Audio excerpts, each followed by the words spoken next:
Haryana at 9 PM news channel में आपका स्वागत है। आइए आपको कराते हैं खबरों से update. Haryana at 9 PM news channel की तरफ से आप सभी को दीपावली के पर्व की हार्दिक शुभकामनाएं। हम प्रार्थना करते हैं कि इस पवित्र त्योहार पर माता लक्ष्मी आपकी सभी इच्छाएं पूरी करें, आप और आपका परिवार स्वस्थ और खुश रहे। आइए आज हम आपको बताएंगे कि रुपया कैसे अस्तित्व में आया व रुपये से पहले कितनी मुद्राएं भारत में चलन में थी, उनकी वैल्यू क्या थी। रुपये का अपना गौरवमयी इतिहास है। कैसे चलन में आया रुपया। इतिहास गवाह है कि भारत में रुपए की बजाय सोने व चांदी की असरफियों से व्यवहार होता था। आपको बताते हैं भारतीय मुद्राओं के बारे में, कैसे रुपया बना और रुपए का मोल। रुपए की वैल्यू उस समय बहुत ज़्यादा थी, जिस समय हिसाब किताब व व्यापार फूटी कौड़ियों से होता था। चलिए आपको बताते हैं फूटी कौड़ियों से रुपए के बीच का अंतर व मुद्राएं। इसके साथ साथ आपको सभी मुद्राओं की वैल्यू भी बताएंगे। मैं सबसे पहले तो अपने समस्त हरियाणा वासियों को, अपने विशेष तौर पर अपने खरखोदा हल्के वासियों को दीपावली की बहुत बहुत बधाई देता हूं कि माँ लक्ष्मी आपके घर में साक्षात वास करे और जितनी आपकी इच्छाएं हैं, जितने आपके अधूरे कार्य हैं, माँ लक्ष्मी इस दीपावली पर आप सभी के कार्य पूरे करें। और दोबारा से मैं अपने पूरे प्रदेश वासियों को, हल्का वासियों को दीपावली की बहुत बहुत बधाई देता हूँ। प्राचीन भारतीय मुद्राओं में फूटी कौड़ी, पैसा, कौड़ी, धेला, दमड़ी, पाई आदि शामिल हैं। ऐसे बना रुपया। फूटी कौड़ी से कौड़ी बनी, कौड़ी से दमड़ी, दमड़ी से धेला, धेला से पाई, पाई से पैसा बना और पैसा से आना, फिर आना से रुपया बना।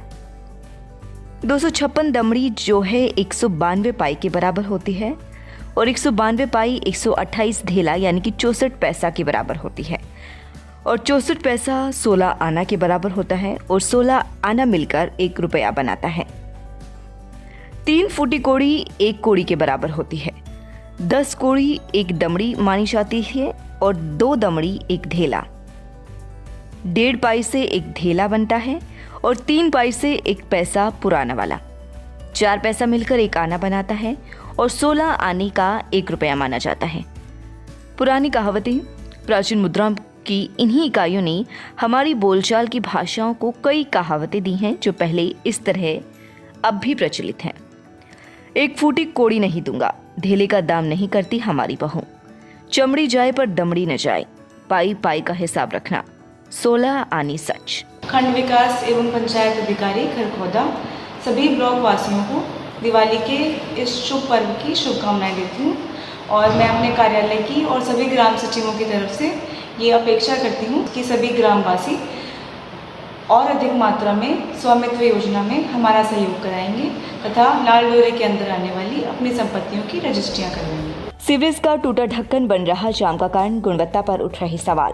खरखोदा दिल्ली चौक पर जन स्वास्थ्य विभाग की जो सीवरेज लाइन गुजर रही है, उसमें सीवरेज लाइन का जो एक मेन हॉल दिल्ली चौक की चौराहे पर बना हुआ है, उस मैन हॉल का ढक्कन कई बार टूट चुका है, लेकिन जन स्वास्थ्य विभाग आज तक अच्छी क्वालिटी का ढक्कन यहाँ पर नहीं लगा पाया है, जिसके कारण यहाँ पर हादसा होने की आशंका निरंतर बनी रहती है। दीपावली हो या अन्य त्योहार के सीजन पर यहाँ पर जाम का कारण भी यह टूटा हुआ ढक्कन वाला मेन हॉल बन रहा है। प्रशासन भी यहाँ से लगातार गुजरता है, लेकिन पिछले कई दिनों से सीवरेज का यह हाल है कि यहाँ पर डंडा व कपड़ा लगाकर संकेतक बनाया हुआ है। इसी के कारण यहाँ पर सारा दिन जाम लगा रहता है। पुलिस कर्मी निरंतर जाम को खुलवाने में जुटे रहते हैं, लेकिन इस गड्ढे के कारण राहगीरों, वाहन चालकों को भारी परेशानी के दौर से होकर गुजरना पड़ रहा है। जिस अधिकारी का जिम्मा खरखोदा सीवरेज लाइन व मैन हॉल का है, वह अधिकारी इस तरफ कोई ध्यान नहीं दे रहा है। इस तरह से खुला मैन हॉल खरखोदा के वार्ड 10 में भी काफ़ी दिनों तक पड़ा रहा है, जिसकी सूद किसी ने नहीं ली। खरखोदा के मटीनू मार्ग पर जो सीवरेज मैन हॉल धंसने के बाद उखाड़ तो दिया, लेकिन उसे ठीक नहीं किया गया। अब कोई खास कार्यवाही नहीं हो रही, जिसके कारण लोगों को परेशानी के दौर से गुजरना पड़ रहा है और प्रशासन इस तरफ कोई ध्यान नहीं दे रहा। हालांकि जन स्वास्थ्य विभाग की एसडीओ सुदेश कुमारी का कहना है कि जल्द ही ढक्कनों को बदलवाया जाएगा और अच्छी क्वालिटी का ढक्कन लगाया जाएगा ताकि राहगीरों को कोई दिक्कत ना हो। आपको बता दें कि खरखोदा में जो मेन और ढक्कन लगाए गए जाते हैं वह वाहन गुजरने पर निरंतर टूट रही हैं, जिससे उनकी गुणवत्ता पर भी सवाल खड़े हो रहे हैं। सभी खरखोदा वासियों को एसएचओ खरखोदा की तरफ से दिवाली की हार्दिक शुभकामनाएं। सभी खरखोदा वासी प्रदूषण रहित दिवाली मनाएं, पटाखों से बच के रहें, बच्चों का ध्यान रखें। एपी गर्ग पब्लिक स्कूल में रंगोली सजाओ प्रतियोगिता में छात्रों ने हिस्सा लिया। बुधवार को खरखोदा के एपी गर्ग पब्लिक स्कूल में दिवाली सजाओ प्रतियोगिता कराई गई, जिसमें सभी कक्षा के छात्रों ने अपना अपना रूम सजाना था, जिसमें छात्रों ने रंगोली, गुब्बारे, लड़ी व दीपों के माध्यम से अपने अपने कमरे सजाए। 9वीं से 12वीं कक्षा तक जो प्रतियोगिता हुई उसमें 12वीं कक्षा के छात्र फर्स्ट रहे, जबकि 6ठी से 8वीं तक की जो प्रतियोगिता रही उसमें 7वीं कक्षा के छात्र फर्स्ट रहे। इसी तरह से दूसरी से 5वीं तक की जो प्रतियोगिता हुई उनमें चौथी कक्षा के छात्र प्रथम रहे। डायरेक्टर मनोहर लाल ने प्रतियोगिता का उद्घाटन किया। उन्होंने सभी कक्षाओं का निरीक्षण करने के बाद फर्स्ट आने वाले को पुरस्कृत किया। एपी गर्ग पब्लिक स्कूल में जो क्लास सजाओ प्रतियोगिता का आयोजन किया गया था वह सारा वेस्ट मटेरियल प्रयोग करके ही किया गया था। सारा का सारा वेस्ट मटेरियल छात्र खुद अपने घर से ही लेकर आए थे। उसी वेस्ट मटेरियल से दिए बनाए गए थे और अच्छे से कमरे को सजाया गया था। देखिए, साल भर का हमारा त्यौहार है दीपावली का, और इस अवसर पर मैं देशवासियों को व प्रदेशवासियों को व अपने विधानसभा क्षेत्र के सभी को दिवाली की हार्दिक शुभकामनाएं देता हूं। नंबरदारों की मांग को लेकर एसडीएम को सौंपा ज्ञापन। खरखोदा नंबरदार एसोसिएशन द्वारा नंबरदारों की मांगों को लेकर सीएम के नाम एक ज्ञापन एसडीएम की तरफ से माध्यम से सौंपा गया है। खरखोदा तहसील की तरफ से नंबरदार प्रीतम खोखर के नेतृत्व में एसडीएम संजय बिश्नोई के माध्यम से ज्ञापन दिया गया, जिसमें नंबरदारों की जो मांगे काफ़ी समय से लंबित है उन्हें पूरा करने के लिए मांग रखी गई है। इससे पहले नंबरदारों ने एक बैठक करी है, ज्ञापन सौंपने का फैसला लिया था। प्रीतम खोखर ने बताया कि इसमें 9 मांगे रखी गई हैं। डिजिटल मोबाइल देने, आयुष्मान कार्ड, नए नंबरदारों की नियुक्ति करनी, सरबरा नंबरदार योजना लागू करने, नंबरदारों के लिए तहसील में कमरा बनानी, पार्किंग शुल्क माफ करनी, हरियाणा रोडवेज की बसों में फ्री बस पास सुविधा उपलब्ध करवानी, हाईकोर्ट व अन्य कोर्टों में जमानत पर जाते समय फ्री बस पास सुविधा उपलब्ध करवाने के लिए मांग की गई है। मैं नवीन सचिव नगर पालिका खरखोदा आप सभी को नगर पालिका खरखोदा की तरफ से दीपावली की हार्दिक शुभकामनाएं देता हूं और आप सभी को दीपावली के शुभ अवसर पर आपके परिवार में समृद्धि की कामना करता हूं। रंगोली स्कूल बोर्ड सजाओ प्रतियोगिता में दिखाया छात्रों ने हुनर। बुधवार को Maharani Laxmibai neo convent public school Bhadana में दीपावली उत्सव धूमधाम से मनाते हुए विद्यालय में विभिन्न प्रतियोगिताएं कराई गई, जिसमें छात्रों ने पूरे विद्यालय में साफ सफाई करके विद्यालय को रंग बिरंगी लड़ियों से सजाया। विद्यालय में कक्षा सजाओ एवं रंगोली सजाओ प्रतियोगिता कराई व डिस्प्ले बोर्ड को अन्य प्रकार की कलाकृतियों से सजाया गया। लड़कियों द्वारा विभिन्न रंग बिरंगी रंगोली बनाकर अपनी प्रतिभा का परिचय दिया गया। विद्यालय चेयरमैन भूप सिंह दहिया ने सभी कक्षाओं का निरीक्षण करके सभी प्रतिभागी छात्रों को बधाई दी।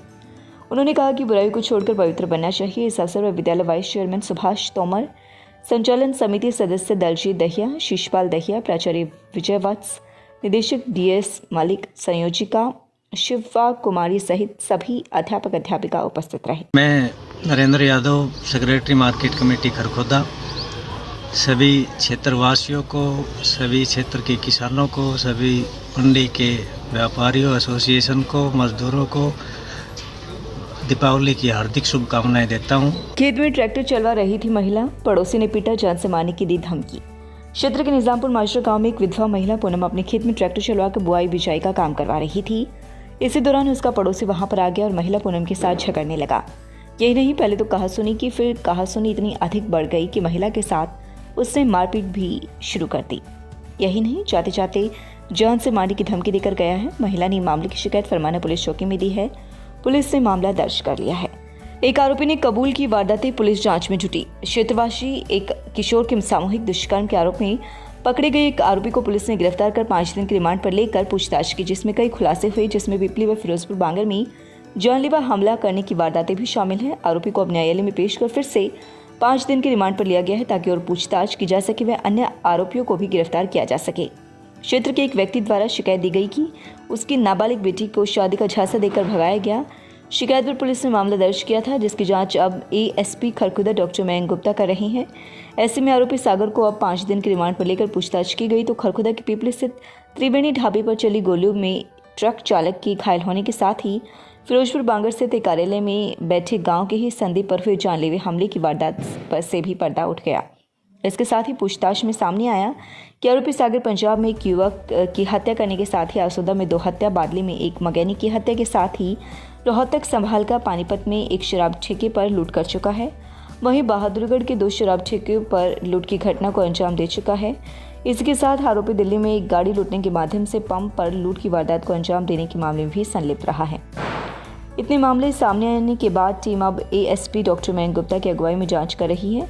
एसआईटी खरखोदा की टीम ने आरोपी को 5 दिन के रिमांड पूरा होने पर न्यायालय में पेश कर और 5 दिन के रिमांड पर लिया है, ताकि इन वारदातों में शामिल रहे अन्य आरोपियों को भी पकड़ा जा सके।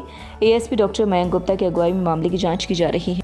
मैं बलराम सरपंच गांव थाना कला, मेरी ओर से गांव वासियों को और देशवासियों को दीपावली की शुभकामनाएं। वे स्वस्थ रहें, प्रगति पर रहें। मैं आपको एक बात और बताना चाहूँगा। एफटेक पिछले 20 साल से खरखोदा में काम कर रहा है और इसका मुख्य उद्देश्य यही रहा है कि ग्रामीण परिवेश के बच्चे और जो कमज़ोर और मध्यम वर्ग के बच्चे हैं उनको कुछ न कुछ ऐसी सुविधाएं दी जाएं जिससे वो आगे आकर अपने भविष्य को सुधार सके। Our specialties: laminar flow modular OT, minimal incision, ICU backup, efficient anesthetic and pain management team, experienced surgeon, imported standard implant, state-of-art physiotherapist support. Consult Dr. Jagan Kansal, tulip hospital Sonipat. लगातार खबरों से अपडेट रहने के लिए channel को subscribe जरूर करें। समाचार व विज्ञापन के लिए नीचे दिए गए नंबरों पर संपर्क करें। धन्यवाद।